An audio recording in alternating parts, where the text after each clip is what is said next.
As the clock strikes midnight in just over 10 seconds, our government is shutting down. That is because Congress could not agree on a spending bill. Now the two sides seem to be ready to wait it out to get what they want, though we may see some activity on the Hill on Friday after the Yom Kippur holiday. During a shutdown, of course, Social Security, Medicare, VA benefits, and student loans will continue, but many other agencies will be closed. And 750,000 federal workers could be furloughed.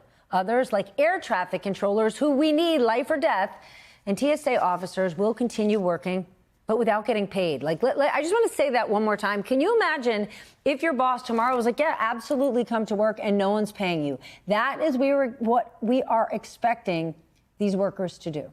This is the 6th shutdown in the last 30 years. The last government shutdown was the longest in history, lasting 35 days during Donald Trump's first term. Let's bring in our panel. Michael Schnell is here, MSNBC congressional reporter. Dave Weigel, political reporter for Semaphore. Former Democratic Senator Doug Jones of Alabama. And David Gura, correspondent for Bloomberg and host of the Big Take podcast.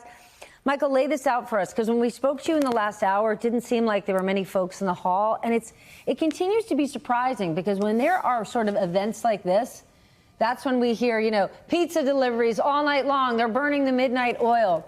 They've gone home and gone to bed. And TSA workers and other employees are expected to go to work and not get paid tomorrow. Congress is getting paid and they're asleep. Yeah, Stephanie, I think you make a great point right there. For hours now, lawmakers have not been on Capitol Hill. Senators left after those two votes late afternoon, early evening. And I think that really underscores the fact that the two sides here just simply aren't talking. Negotiations are not happening because Democrats and Republicans are so entirely dug in. Now, look, we could see some movement tomorrow. That's the next time the Senate is set to vote, or rather, I should say today now, since we are on October 1st and the government is officially shut down. At 11 a.m., the Senate's going to hold another two votes, both on that Democratic crafted spending bill and that Republican crafted spending bill. Though these are the two pieces of legislation that failed to advance yesterday, we're expecting the same outcome later today because we haven't seen any side blink or show any indication or interest in folding on their demands and concerns. So again, Stephanie, this gets back to the point you mentioned. The two sides aren't talking because they are just so far apart on how they think a shutdown should be, or rather on how they see the government should reopen. Doug, where do you think this is going to go? I mean, just today, when one would guess the two sides would be negotiating or the president would be working the phones, we talked about it in the last hour. The president was giving a speech to military officials. So if this is where we are tonight, where do you think we're going to go from here if both sides are here? Well, I'm going to have a little bit of a contrary opinion than I think most people have had. I think Donald Trump wants a shutdown. I think he said there are good things that can come from a shutdown. I think he is planning to cut a lot of jobs, not just furlough people. I think he's planning on firing people. And you can say that he would do that anyway, but I think he's using this as an excuse, and they're going to get what they want out of this. They're going to cut the programs. They're going to cut people. And fire people. Right now, he's got the courts backing him up to do that. And then they will do something to come to the table with the Democrats on Medicaid and on the subsidies. That's how I think this ends. I think Democrats end up getting a fair amount of what they want once Donald Trump slashes the government once again. And how does Donald Trump slashing the government help him politically?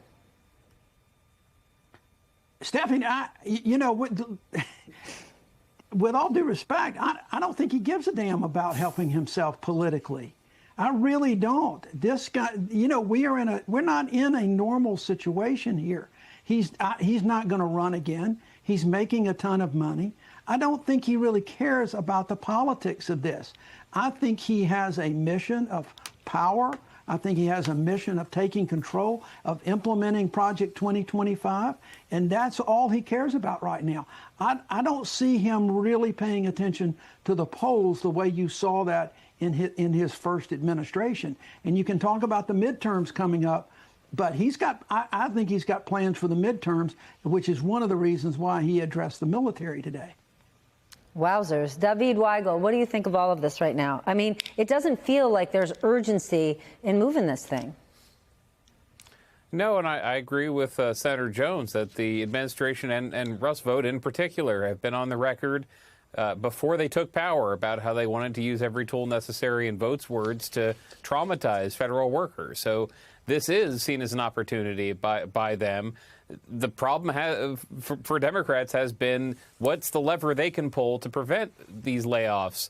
Is it funding the government and the Trump administration saying we're not going to spend money, or is it this mechanism we're seeing right now? So, yes, I agree with that. This is the administration is going to move as it's been moving, with the added argument that it needs to cut costs because of the government shutdown. Now, I don't know what Democrats will say, but there will be attention paid to the sort of things that are being funded, like this Argentina bailout that are not being affected by the shutdown. But the Democratic starting position is basically I want to press pause, because I want you to explain that to our audience. So again, in the last 4 days, something that very few people would have ever expected would happen, the United States government, led by our Treasury Secretary, Scott Bessent, has proposed a $20 billion bailout for Argentina that is not even a top trading partner for the United States. So explain this to us again. The shutdown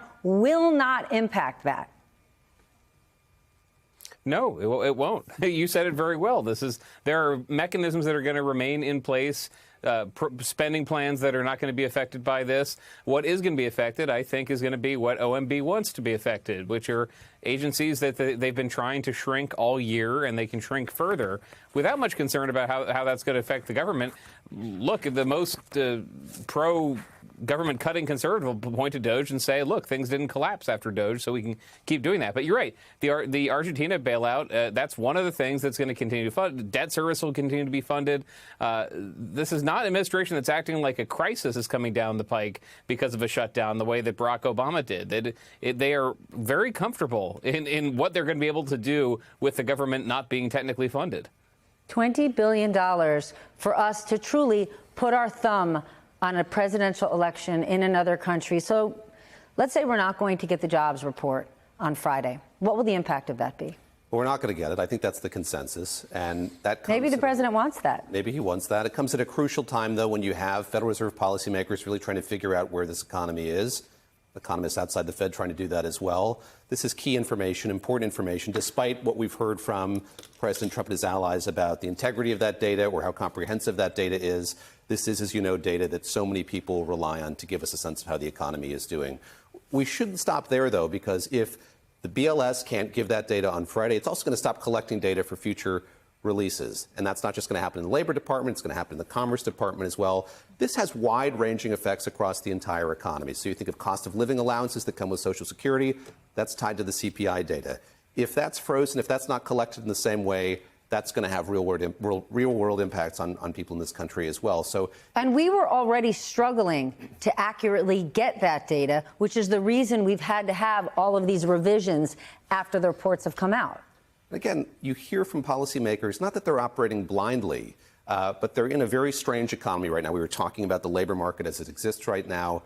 You have policymakers trying to figure out why it is the way it is, why inflation has been more sticky than they thought it would be or it should be. All of this data is just so crucial for them who are making, again, real-world decisions about how this economy is going moving forward. And to not have that fundamental data is going to be a huge deficit for them. Michael, what are the effects that these layoffs are going to have on everyday Americans? Yeah, well, I think it's a lot of the things that you mentioned. Well, just to set the baseline, these are going to be thousands of federal workers who a lot of folks in Washington, D.C. and elsewhere interact with on a daily basis. And if they don't interact with them, they do some things in their daily lives that sort of come to fruition because of these federal workers. So a lot of things in Washington and, again, other daily uses outside the country. And I think that, something that's going to be interesting here and an interesting dynamic, particularly to watch in this shutdown, is President Trump himself has said that he wants to do irreversible changes, potentially irreversible cuts. That's in addition to the typical furloughs that we see in these shutdown circumstances. And this potential, this contingency, Stephanie, I will note, was basically the reason why we didn't see a shutdown happen back in March. Remember, at that point, Democrats were standing strong against the Republican funding bills, but then Senate Minority Leader Chuck Schumer and others decided to vote in favor of the Republican spending bill because they were nervous about out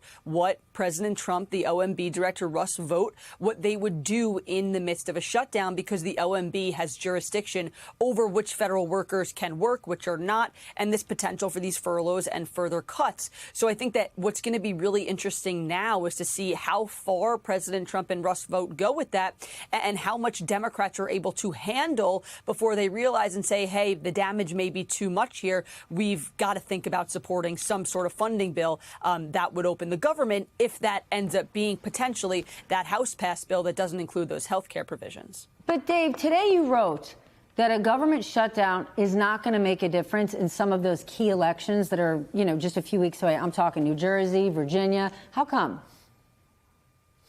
Well, that's both parties' consensus on how those races are shaping up. On the Republican side, they want in New Jersey to close this race out on Mikey Sherrill's Navy records. Complicated. She won't get into all of it. They want to close on energy costs. In Virginia, Republicans have been very focused on schools' policies towards transgender people. And this is an X factor. They don't want to be talking about government layoffs. They don't want to be talking about a shutdown. Virginia, terrible issue for Republicans. You saw Glenn Youngkin trying to massage it and blaming Democrats. Democrats did withhold their votes, but both parties are pretty confident. Look, if people see chaos in D.C. and they see Donald Trump taking credit or saying he'll take advantage, I should say, of a shutdown, they're going to blame them. New Jersey, less of an issue. But everything I'm pointing to is another example of how this is not 2019. This is not 2011. This is not these prior experiences we've had recently where there's nervousness and fear about how this will play out. Both parties are kind of shrugging and saying this has not been coming up organically on the trail. All right. Well, Doug, I mean, what's interesting, right? Republicans are blaming Democrats. Democrats are blaming Republicans. Republicans control the government. This is on them. However, when a shutdown like this happens, what does it do? It damages the relationship and the trust the American people have in our government. And we know that trust has been eroding over the last few years. You were in the Senate during the last shutdown. Explain to us what it was like then. And Dave was just trying to touch on it. How different was that situation than what we're facing now? Well, yeah, I think there's a number of things that were different. I mean, you still had, Donald Trump as president. He was holding out for certain things, and Democrats were trying to make sure that they did what they were supposed to do, to try to do the things for their constituencies and the things that they believed in. They were trying to help govern. Trump and Republicans didn't really care that much about governing. I don't think they care that much about governing this time. They do not want to meet with Democrats and talk about it. Remember, I don't think people really like the fact that Democrats have been trying to talk to the leadership and trying to talk to the president for weeks. And it was just within the last day or so that they were able to have an actual meeting. And, people want folks to kind of talk to each other and work. The one thing that Democrats have done is that they have consistently and publicly said, we want to meet, we want to talk, we don't want to shut the government down, but they're not talking to us. This is not a clean bill. They try to say it's a clean bill, but because of the big, beautiful bill that passed with all the cuts that were going on, they have made it an unclean bill. And Democrats have got to remind people about that, and they're trying to salvage what they can for the American people.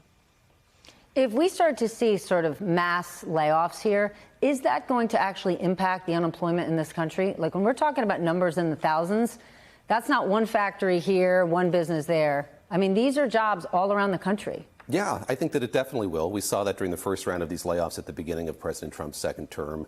And I also think it's bound to raise some anxiety in the market as well. As we've talked about, I think that investors have gotten kind of inured or used to the way these shutdowns unfold. We no longer talk about regular order and the way things had been done in Washington. We've become used to the fact that there are these shutdowns and these funding battles. And Wall Street, I think, has some distaste for the way that Washington operates, the way all of this works. But they kind of look the other way as all of this happens. As we've talked about, if we have Russ Vought and the White House announcing cuts to programs and cuts to government workers, that complicates kind of the plan that we've seen time and time again in these shutdowns. How? That we've seen furloughs before, but we know that those workers will be paid. It was just a pause. It was just a pause, and there wasn't really a huge economic impact as a result of that. Yes, there's some, and I don't mean to diminish, as we've talked about, people who have been working for no money for a set period of time, but things reset themselves, and you look at subsequent quarters, the economy bounces back. If you have this scale of layoffs here, it's a real factor of uncertainty that we haven't dealt with before, what that would mean for the economy going forward.